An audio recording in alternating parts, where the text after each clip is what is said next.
Hello everybody, welcome back to the channel. My name is Ryan. Today I get to do a blind. I was just thinking about this the other day. I was like, man, it's been a quick minute since we've done a blind on the channel. So I think we're overdue for one. This one is actually curated by a viewer. So DMC sent this in. Big shout out. Thank you so much, brother, for your generosity. He's got 5 samples here that are each 2 ounces. So he definitely wants me plastered. He might want me dead. I don't know. It's possible. But I'm going to pour these.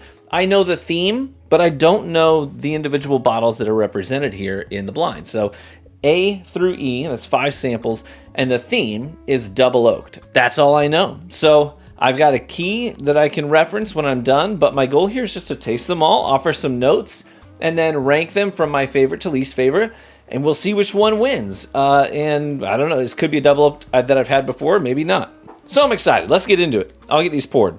Okay, they're poured. We'll start right here with A, and we'll work our way down the line and see what we think. And I like the nose on A. It's actually making me think of the cereal, which is, by the way, it's an S-tier cereal, but I don't think it gets enough credit. Honey Bunches of Oats. It's got that sort of corn flakes and a little nuttiness and that honey in there. So naturally, it makes me think of Honey Bunches of Oats. But there's definitely that telltale double oaked feature on the nose of that.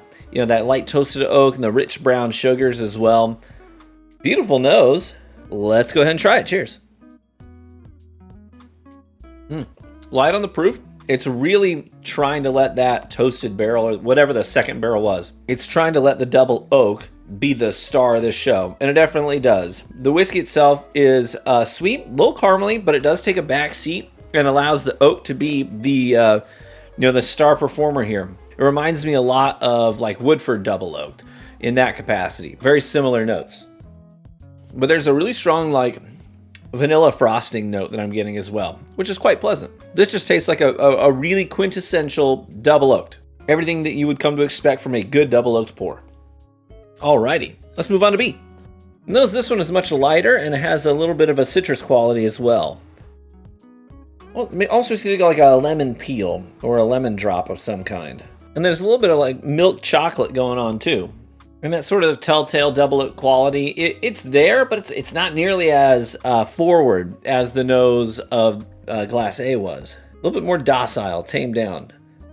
Well, let's try it. Cheers. Now, my goal here is obviously not to make guesses as to what these are, but I will say that on the palate, this has almost like a charred oak kind of a quality where you get you ever have some distillers and producers will do this where you will actually see the floaties in the bottle, right, of the like charred wood that didn't quite get filtered out. You get this a lot with Nulu bottles for sure. So a lot of times you get those floaties of the charred oak, and this kind of gives me that similar vibe. I will say that on the palate, it reminds me of the way, I'm not saying this is what it is, but it reminds me of the way Penelope toasted drinks and the way that like the standard 2XO bottle drinks as well. The David Dixon one. A little bit more polite and reserved on the palate than the first one was. And it's less of that toasted oak and more of that charred oak. Does that make sense? That's more of what I'm getting on this profile. Very good. On to C. It's funny, the very first thing I'm getting on the nose of this, ironically, is like a grape Kool-Aid kind of a note. Like an artificial grape sort of a note on the nose. Or even like a grape Jolly Rancher, right? That kind of a flavor on the nose. Lots of oak and butterscotch as well. And underneath all that, I'm also getting just a light cinnamon note as well. It reminds me of when you're, if you're doing like a can of cinnamon rolls, right? You break open the can, you slap them down, and then there's, in the bottom of the tube, there's always the frosting packet with a little like foil cover over it, a little metal foil cover over it. And that foil cover always collects a bunch of that sticky cinnamon from the cinnamon rolls that were packed on top of it. And I can't help myself. You always lick it, right?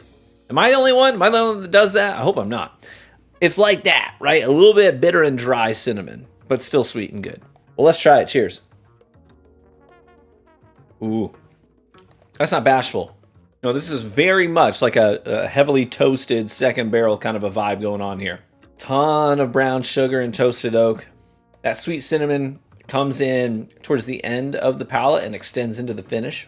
There's a sweetness here that is, it feels light and fluffy. It almost makes me think of like angel food cake sweetness. Does that make sense? Ranking these might be a little tough, actually. But I like this. This is really good. This is definitely like the quintessential heavily toasted double oaked bourbon experience. Like that. I will say that so far, if I had to guess price points, I would guess that all of these are pretty similarly priced. They feel like that sort of $60 price range for sips. All right, moving on to D. Let me cleanse a little bit first. Alrighty. This one gives me peanut brittle on the nose and orange zest. This one's definitely got some pretty heavy nutty vibes going on. It makes me think of like the peanut shells. Like if you had a big stack of them, you've been munching on peanuts for a while, and you de-shelled them. There just has maybe a bucket full of those dry and salty peanut shells. A little bit of that on the nose. This white chocolate kind of a note that it doesn't make me think of like a white chocolate candy bar. It more like my brain went to if you ever ordered like a white mocha at a coffee shop, and then maybe they didn't mix it up too well. And so you get to the end of that white mocha, and like pooled at the bottom is that thick, it's the white chocolate syrup that they pump into it, you know what I'm saying? And it's just mixed in, some of the coffee in there, but it's mostly that white chocolate syrup that just sort of gathers at the bottom. So when you get to the end of it, it's all that sweet white chocolate with a little bit of coffee in. That's actually what this makes me think of on the nose. Cool, let's try it. Man, it tastes a lot like Jim Beam. It tastes a lot like Beam distillate.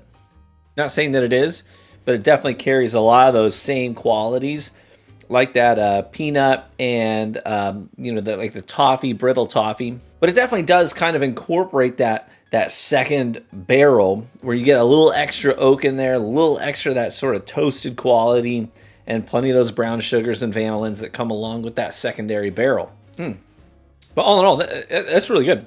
I like that. It's nowhere near as heavy on the toasted oak as A and C were. Right, with those, it was like the second barrel was the focus. It was the star. That's the experience they were trying to deliver. This one feels like they really like the profile of their bourbon, but they want to just add a new variable to it. So the bourbon itself, the distillate, is the thing that is still center stage, but the supporting cast has changed. Does that make sense? So this one feels like it was designed from a different perspective than A and C were. And finally, we move on to glass E. I know this is going to sound weird, but like when I smelled this for the first time, it made me think of like a bake sale in a public pool area. Like the scent of walking into a public pool. I used to work out a lot more than I do now because I didn't have kids back then, and I didn't have to clock in at the same times as I do now, all that stuff. But I used to go to the gym a lot more, and our facilities had a pool as well. So I would alternate a lot of times. I would go in, and for like cardio days, I would do laps in the pool. So I was quite used to that experience of walking out of the locker room with your towel under your arm and into that public pool area. And it was never too crowded. It's just quite nice. I really like that pool. But anyways, stirring up some good memories for me. I've always been a swimmer. I love swimming. But it kind of gives me that sort of a note on the nose.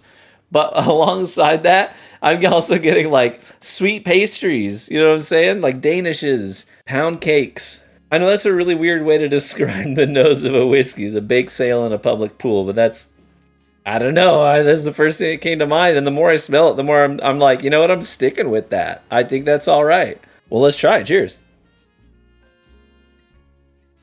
If I could liken the distillate itself to something, I would say this is really reminiscent of, I don't think this is what it is, but it's really reminiscent of like Heaven Hill's profile, where it's less about those deep, rich qualities. It's more about the light and airy sweetness, right? Some whiskeys are basses, some are baritones, some are altos, some are sopranos. I feel like this one is a tenor, right? It's a whiskey. It's sort of got that masculine quality to the palate, if that makes sense. But it's like, it's singing up here. It's not singing down here. It's hitting the high notes.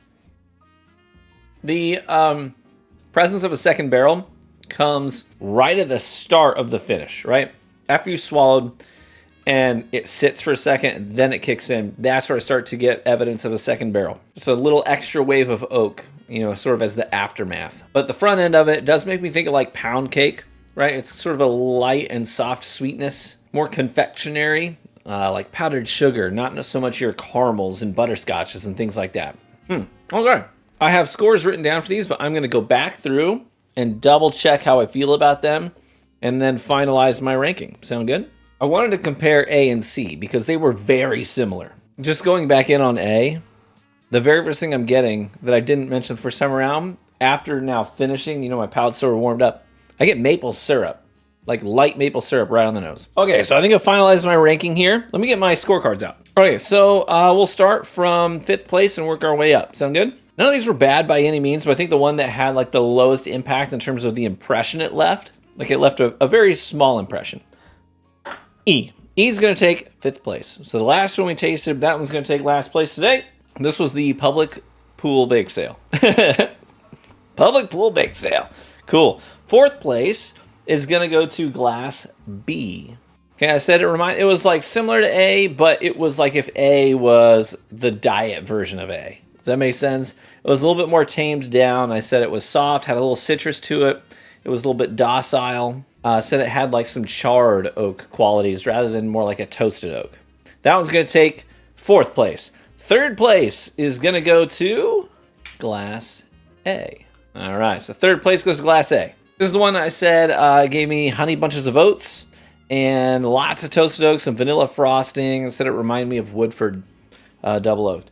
I really liked it. You know, I think my top 3 were pretty closely packed together. 2nd place, I'm going to go ahead and give to glass D. I really love peanut brittle, so anytime I get that peanut brittle note on a whiskey, I'm automatically like, yeah, I'm in. It's really good. And this one reminded me a lot of like Jim Beam distillate, where it was really heavy on the peanuts and the toffee, but then it also had some really nice, like that white mocha note going on too that I really appreciated. And that means obviously that 1st place is going to go to glass C. Glass C. This is one I said gave me a little bit of like artificial grape, some oak and butterscotch and cinnamon, that cinnamon quality. A little bit of like this really light and fluffy cakey note that made me think of angel food cake. That one's going to take 1st place. Cool. So that's my finalized ranking. Let's open up the key and see what these have been. Ha! Okay, so the very first thing I saw was A because they're in order. And I was kind of spot on here. But let's go with my rankings. So I said glass E took last place. This was 2XO, which I did mention 2XO, but I didn't mention it that time. I think the one I said reminded me of 2XO was B. But anyways, so E is going to be 2XO. Is it the Kiowa blend? Kiowa blend? Okay, it's pronounced Kiowa. Kiowa. It almost made me think of like Hawaii, right? But it's actually a South Carolina island, an island in South Carolina. Yeah, so the Kiowa blend is the 4th release in the Icon series, a series of limited time small batch blends. A nod to Dixon's happy place where he goes with his family and friends to relax, unwind, and recharge. Viscous and rich, moving from initial sweetness on the front of the palate to savory notes mid-palate, finishing with a lingering peppery spice. Public pool bake sale. Okay, like I said, none of these were bad, but I have yet to, I should say this, with no disrespect to Dixon, but I've yet to have a 2XO bottle that I was like, yes, yes, yes. You know what I mean? At best, I've been like, that's pretty good. And at worst, I've been like, I don't think I would buy that again. This one did not really hit too many high notes for me. I will say that. That took 5th place. 2nd place we gave to glass B. That is the Barrel Foundation Double Barrel. Really? Barrel Foundation Double Barrel. This was really light. I like Barrel Foundation. And like I said, this one was much more tamed down with that 2nd barrel, I thought. Interesting. I would have expected that to get maybe a little bit better score than that. 3rd place we gave to glass A. This one was Woodford Double Oaked. But it's a store pick. That's interesting. So it's not just the standard bottle, it's a store pick. Well, that's neat. At least they're consistent, right? I mean, that profile is so distinct. I feel like it's not a flex to be like, yeah, I picked that one out. You know what I mean? 2nd place was glass D. That one was Pursuit Double Oak. Pursuit Double Oak, and that was a store pick as well. I enjoyed this one quite a bit. Pursuit Double Oak Bourbon. This is $80 MSRP, 108 proof, but this is not the store pick, obviously. This is just the standard edition, so I'm not sure what the proof is on the the store pick if it was a single barrel or something. Double oak finishing process starts with Pursuit United Signature Bourbon Blend, which undergoes a lengthy secondary finish using custom 36-month seasoned French oak. Extreme butterscotch notes, yeah, and I agree. Yeah, toffee, I noted toffee as well. Now, they do source. I don't know who they source it from, but I would be shocked if there was not some beam distillate in here. It says they source from some of their blend from Kentucky. But that's really good. I like that a lot. Second place, which means first place goes to Glass C. And this one's just tried and true, isn't it? This one's just always a contender at that that middle shelf price point around $60 is the Old Forester 1910. Yeah, I mean, you really just can't go wrong there. I've never had 1910 and thought to myself, don't like that, wish I didn't get that. It's just always like, hey, that's pretty good. Always. So yeah, that's the ranking. Thank you so much, DMC, for your generosity. If anything, I think this has put that Pursuit Double Oaked on my list, right? I think that'd be my one takeaway is that maybe I ought to get my hands on a bottle of that because it's actually pretty stinking good. I don't know if the standard offering is as good as this store pick that they did, but if it's anything similar, then I think I'm going to enjoy sipping on it. Thank you so much for tuning into the video today. If you enjoyed it, let me know by leaving a like in the videos. It's the best free way to support the content right here on YouTube. Let me know what you think about 1910 winning. Do you think that 1910 is as good as the consensus says it is, or is it not your thing? Have you tried it before? Maybe you haven't, and this puts it on your list. I think it's just always a good, consistent pour. Hey, check out our Discord community. Wonderful people, wonderful conversations. We're right now talking about getting our spring VBS virtual bottle share up and running. So lots of stuff to get involved with there. With that, I say cheers, my friends. May you live richly and get better with age. And I hope to catch you in the next one. Bye-bye.